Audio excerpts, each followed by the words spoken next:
Today we're going to talk about the importance of science. Let us first describe the difference between the two, the myths and the facts. Myths are based on stories or narratives, and it tells us the origin of something. It can be the origin of the stars, the origin of planets, the origin of this kind of animals, or even the origins of this tree, the origin of life. Okay? It is a narrative that tells us where did something start. They also believe that our lives or the event that's going to happen or that will happen or that has happened in our lives are actually caused by the supernatural being, okay? Such as the demigods, okay, or the gods, okay? The different kinds of gods, gods of trees or plants, gods of the wind or the air, and even the sun god, which they believe is one of the most powerful of all the gods. Now, all of this has something to do with the beginning of everything. Okay, and all of these are actually myths.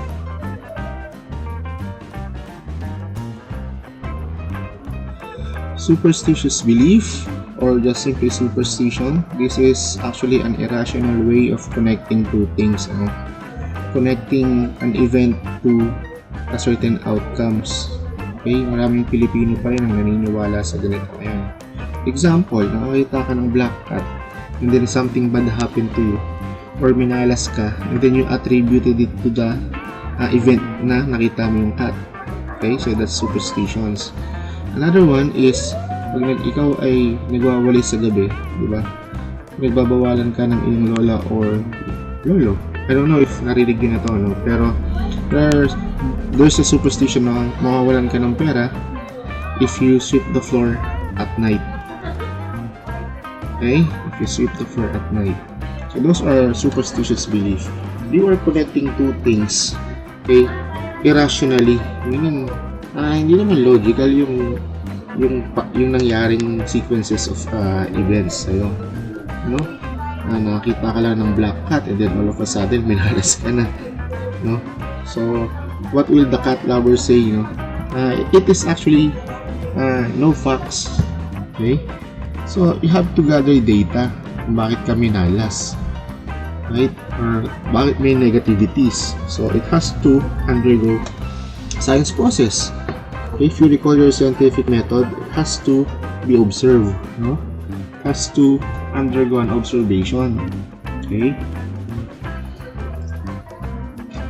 and it has to be tested, okay, if you can recall your hypothesis, right? And kailangan din tayo ng scientific proof. So ito yung mabigat sa lahat, no? Kailangan meron tayong basis, okay, kung bakit ka minalas or why are negative things happening to you. Okay, do not attribute it to this cute animal. Okay,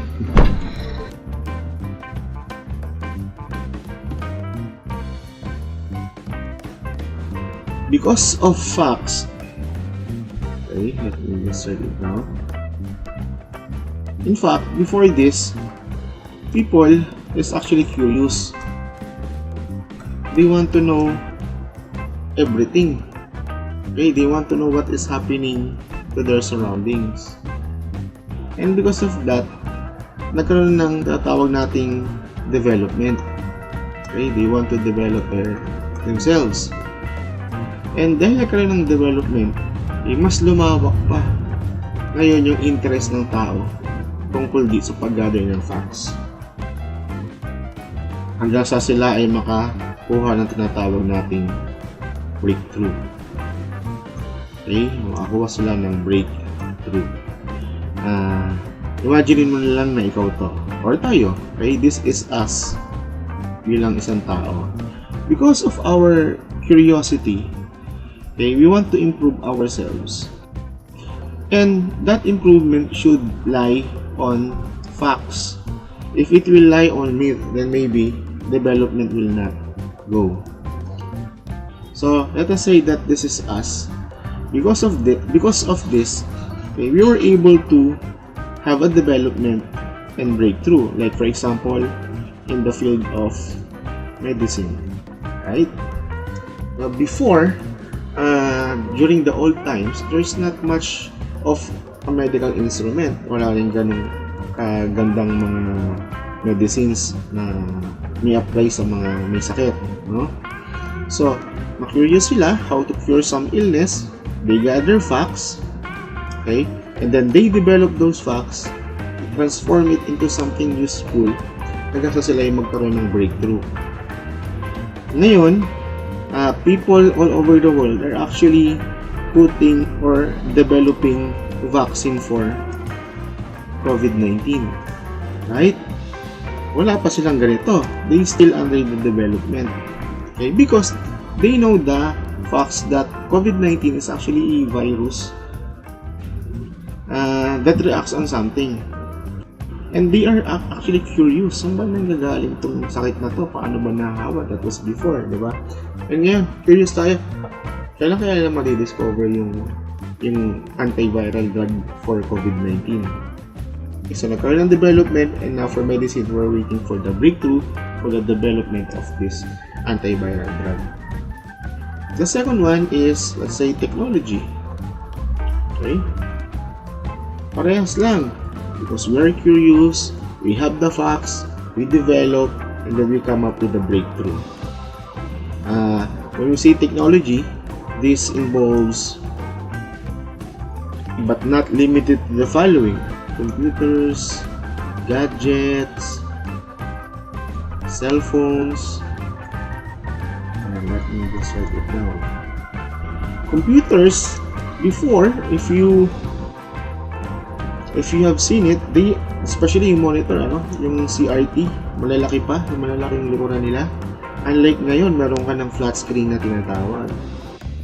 Even the CPU, the Central Processing Unit, it's developing and evolving, sabi pa nga nila. And before, you can only contain so little sa inyong hard drive, but now it's actually more than 1 terabyte, kaya na, no? Gadgets and cell phones, before, ang cell phones natin malalaki, no? Pero ngayon panipisan na, tapos palaparan ng screen. All of those because we are curious and we know the facts, and then we combine this together to develop something, and then ending up with computers. And this curiosity and gathering of facts doesn't end there. Nagde-develop pa yan. Okay, let's have another one. Let us say, space travel or space science, right? Kung nakita niyo sa news or sa YouTube, there are 2 astronauts who just went to space. Land lang, kababalik lang nila. I think 2 or 3 days ago. You can see the development for space science. Before, US and Russia lang nag-uunahan. Silang dalawang bansa lang ngayon. Even China, India, Japan, they're all competing for space race na tinatawag. They're all competing for the space race. What else aside from technology, medicine, and space? What other development or science breakthrough that we can add here? So let us say, sama pala natin dito sa technology yung nanotech, nanotechnology. Nanotechnology has something to do with the manipulation of micromolecules or the molecules or the molecules level to improve their component. Okay, ito yun. So parang si Tony Stark, okay, sa kanyang movie, he uses nanotechnology. So you have medicine, technology, and space science.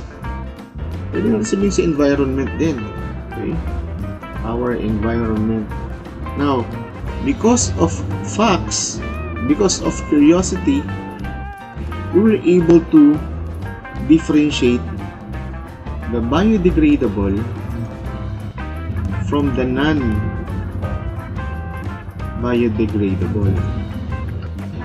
I guess you know the difference between the two. When we say biodegradable, they can be decomposed, while non-biodegradable cannot be decomposed, or it will take a very long time, a very long time to be decomposed.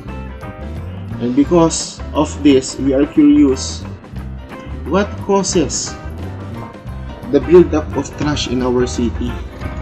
So we're able to gather facts, and then those facts were converted to or to put into an action. We're able to develop solution. So nagkaroon tayo ng what we call separation, the 5 R's, okay? Separations of different kinds of trashes. You have the recycle, okay? You have the reduce, okay? You have the reuse, you have the reject, and then you have to resell. Okay, those are the 5 R's. What else? Pwede natin sabihin in the field of military, may mga breakthroughs din dito. Now, when we say military, it is not only pertaining to war. Sa military, may mga iba't ibang professional na naroon. May mga engineers. Yan, tumutulong mag mass construction sa mga nasalanta ng bagyo or ng earthquake. May mga support dyan, okay? Support team, medical, right? They do that. And there's also police sa military. I'll include here health, okay? Near the medicine, okay? Near medicine. Because this time of the year, especially with this virus, we are actually more of curious on how to make ourselves healthy, right? So these are just a few products of the human's curiosity that are based on facts. And then those facts, detailed or empirical data, are actually put together. When they develop it, put it into action, so that people will benefit in science.